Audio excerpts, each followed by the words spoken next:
नमस्कार, सिभिल आइक्यूमा हजुरहरूलाई स्वागत छ।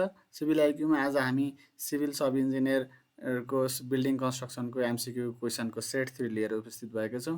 हजुरहरूले सँगसँगै साथ दिएर सहयोग गर्नुहुनेछ भन्ने आशा लिएका छौँ। फर्स्ट नम्बर क्वेसनमा जाँदैछौँ हामी। Raft foundation are generally use when the area required for the individual footing is more than भनेको छ।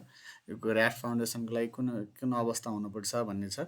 25% अफ टोटल एरिया हुनुपर्छ एउटा फुटिङको चाहिँ, more than 30% of total area, 40% of total area and 50% of total area भनेर छ।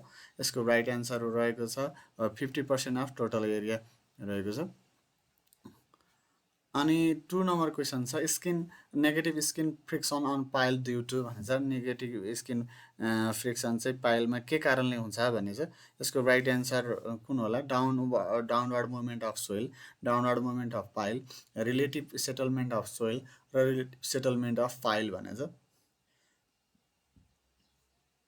C नम्बरको क्वेसनको C number option चाहिँ right हो। रिलेटिभ सेटलमेन्ट अफ सोइल सँगसँगै भयो भने चाहिँ नेगेटिभ स्क्रिन फ्रिक्सन हुन्छ। र 3 नम्बर क्वेसन छ, negative screen friction on pile भनेको छ। पाइल चाहिँ अब अघि केसका कारणले छ, अनि पाइल चाहिँ कुन बेलामा हुन्छ भन्छ इन्क्रिज द बियरिङ लोडको बेलामा, इन्क्रिज द पाइल क्यापासिटीको बेलामा, increase the net capacity of पाइलको विषयमा, र does not affect in the net capacity of pile भन्ने छ। कुन बेलामा चाहिँ नेगेटिभ स्किन फ्रिक्सन पाइलमा हुन्छ भन्ने चाहिँ छ। सेम क्वेसन यसो हेर्दाखेरि 2 र 3 त्यस्तै क्वेसन देखिन्छ। यसको पनि 3 नम्बरको पनि राइट एन्सर चाहिँ सी नम्बरकै हो। Increase the net capacity of pile चाहिँ बढायो भने चाहिँ अनि नेगेटिभ फ्रिक्सन पाइलमा आउँछ। 4 नम्बर क्वेसन चाहिँ skin frictional resistance is caused by भनेको छ। Skin frictional resistance is caused by भनेपछि ए नम्बरमा relative settlement of soil, B नम्बरमा relative settlement of pile, C नम्बरमा चाहिँ सी नम्बरको ए एन्ड बी दुइटै भनेको छ, नन अफ द एबभ भनेको छ। 4 नम्बरको क्वेसन छ, यो चाहिँ नेगेटिभ रेसिस्टेन्स गर्नलाई रिलेटिभ सेटलमेन्ट अफ पाइलको भयो भने चाहिँ त्यति बेलामा स्किन फ्रिक्सनल रेसिस्टेन्सको कज हो एउटा चाहिँ भन्ने छ। The maximum bearing capacity of soil of that भनेको चाहिँ यसको त अब rock, hard rock, black cotton soil, अनि dry core sandy soil and अर्को चाहिँ लुज फाइन स्यान्डी सोइल भन्ने छ।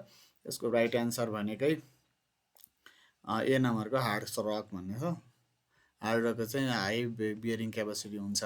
The list bearing capacity of soil is that of भनेको छ एउटा हार्ड रक, एउटा मोइस्ट क्ले, सफ्ट रक र अनि लेमिनेटेड रक भनेको छ।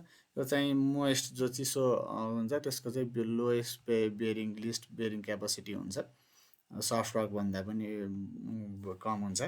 7 नम्बर क्वेसन छ, in case of foundation on the black cotton soil the most suitable method of improving the bearing capacity of soil भनेर चाहिँ एउटा increase the depth, drainage of the soil, replacement of poor soil, अनि D नम्बरमा छ कम्प्याक्टिङ soil भनेको छ। कुनै ठाउँमा ब्ल्याक कटन सोइल छ, त्यसको धेरै नै बेरिङ क्यापासिटी सानो छ भने त्यति बेलामा चाहिँ हामीले त्यो भएको पोर सोइललाई चाहिँ हामीले रिप्लेस गऱ्यौँ भने आफै नै बेरिङ क्यापासिटी बढ्न सक्छ भन्ने चाहिँ छ।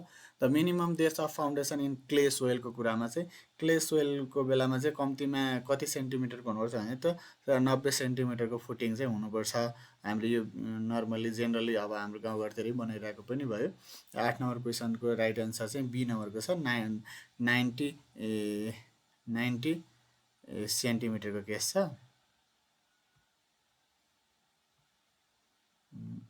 यो चाहिँ 90 सेन्टिमिटर रह्यो,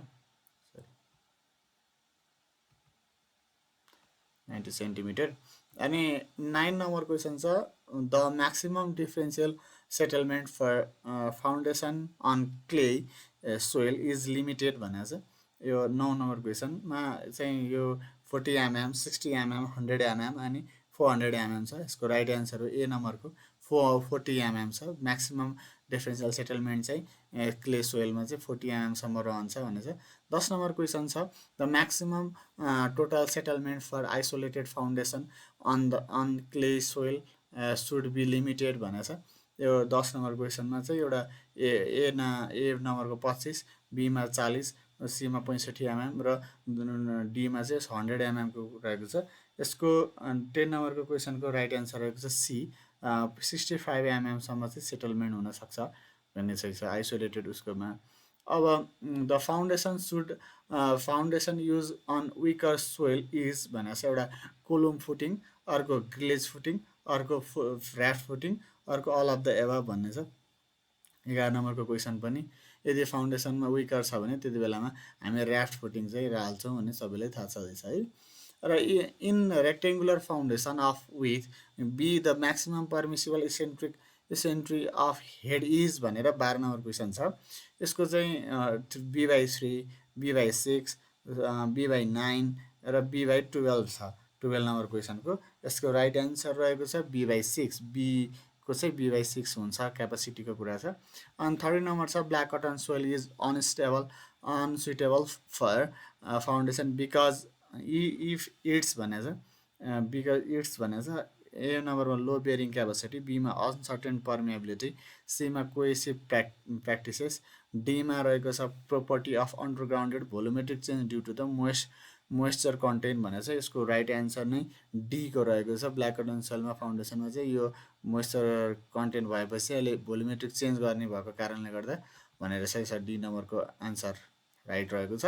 हामी 14 नम्बर क्वेसन जान्छौँ। अब temporary rigid structure have platform to enable mason to work different stage of building is known as भनेको छ। यदि टेम्पोररी रिजिड स्ट्रक्चर एज प्लेटफर्ममा भयो भने चाहिँ त्यसलाई के भनिन्छ भने चाहिँ यसको राइट एन्सर रहेको छ 14 नम्बरको क्वेसनको ए नम्बरको स्काफोल्डिङ चाहिँ हामीले के गर्छौँ त भन्दा टेम्पोररी रिजिड स्ट्रक्चरको चाहिँ केही भयो भने ए नम्बरको अप्सन चाहिँ स्काफोल्डिङलाई चाहिँ काम गर्छौँ त्यो म्यासनको लागि बाहिरपट्टि स्टेज अडाउनुको लागि भनेर।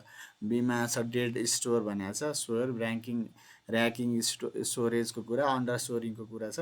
यो स्टोरहरू चाहिँ सपोर्टको लागि कुरा गरिन्छ, तल पनि छँदैछ। The arrangement made to support unsafe structure temporary is known as भनेको छ 15 नम्बरको क्वेसन। यसको पनि अहिले म अघि नै भनिहालेँ मैले, सोरिङ भनेको चाहिँ टेम्पोररी सपोर्टको लागि गरिने सोरिङ भयो र स्ट्रक्चरलाई चाहिँ हेल्प गरिने डिफ्रेन्ट स्टेजमा भन्ने भयो भने त्यो चाहिँ स्काफोल्डिङको कुरा भयो। अब आयो 16 नम्बरको क्वेसन। 16 नम्बरको क्वेसन छ the arrangement of supporting an existing structure by providing support underneath is known as भनेको छ। नन एजमा चाहिँ ए नम्बरमा सोरिङ, बी नम्बरमा अन्डर पाइनिङ, सी नम्बरमा ज्याकिङ, डी नम्बरमा पाइलिङ भन्ने छ। 16 नम्बरको क्वेसन चाहिँ अन्डर पाइनिङ भन्छ त्यसलाई चाहिँ होइन, जो एक्जिस्टेन्सी स्ट्रक्चर बाई प्रोभाइड के अरे अन्डरनेथमा चाहिँ हेल्प सपोर्ट हुन्छ भन्ने चाहिँ छ। अनि 17 नम्बरको क्वेसन छ the masonry with stone have chisels dressing all the bed on the joint to be true and square giving the plate vertically joints is called भन्ने चाहिँ यसमा अब अस्लार रबल, स्क्वायर रबल अनि ऱ्यान्डम भन्ने चाहिँ यसको राइट एन्सरै। अब तपाईँहरूलाई चिसल्स युज गरिसकेपछि रेक्टेङ्गल बनाइन्छ भने अस्लार कुरा गरिन्छ। 18 नम्बर क्वेसन छ the hearting of the thick wall the brick use भन्ने छ। एउटा चाहिँ ए नम्बरमा छ हेडर, बी नम्बरमा स्ट्रेचर, सी नम्बरमा ब्याट, डी नम्बरमा क्लोजर छ। 18 नम्बरको क्वेसनको एन्सर चाहिँ हेडर नै हो, हटिङ चाहिँ फेसिङ गरेर त्यो हेडर हुन्छ। अर्को 19 नम्बरको छ थम रुलका अनुसारले कति हुनपर्छ भन्ने छ। यो चाहिँ T2T T+300 2T + 300 2T + 5 150 भन्ने चाहिँ यसको राइट एन्सर रहेको छ 2T + 300 सी नम्बरको। अब आयो brick masonry may fail due to भन्ने छ। ब्रिक म्यासनरी के कारण rupture along the vertical joint, shear along the horizontal plane, सीमा crushing due to the overloading अनि अल अफ द एबभ भन्ने छ है। यो सबै कारणले गर्दाखेरि नै पनि के हुनसक्छ त भन्दा ब्रिक म्यासनरी फेल हुनसक्छ, त्यही भएर अल अफ द एबभ चाहिँ डी नम्बरको अप्सन राइट हो। र 21 नम्बर क्वेसन छ the termination of unfinished wall is stepped fashions is known as भनेर चाहिँ एउटा टुथिङ, अर्को पोइन्टिङ, अर्को ऱ्याकिङ ब्याक, अर्को जोइन्टिङ भन्ने छ। 21 को नम्बरको क्वेसनको एन्सर चाहिँ सीमा ऱ्याकिङ ब्याक भनेर टर्म अनफिनिस स्टेप फिनिसको कुरा भयो भने त्यति बेलामा ऱ्याकिङ ब्याकको कुरा गरिन्छ। The work of finishing mortar joint along with the wall construction is known as भनेको छ। एलोङ मोटारको सँगसँगै के अरे mortar joint are along with wall construction सँगसँगै फिनिसिङ पनि जानेलाई चाहिँ के भन्छ भन्ने चाहिँ क्वेसन हो। यसको 21को 22को क्वेसन पनि यसको चाहिँ जोइनिङको कुरा डी भनेको चाहिँ जोइनिङ भनेको छ। यसको राइट एन्सर रहेको छ जोइनिङ। 22को जोइनिङ डी नम्बरको एन्सर चाहिँ छ।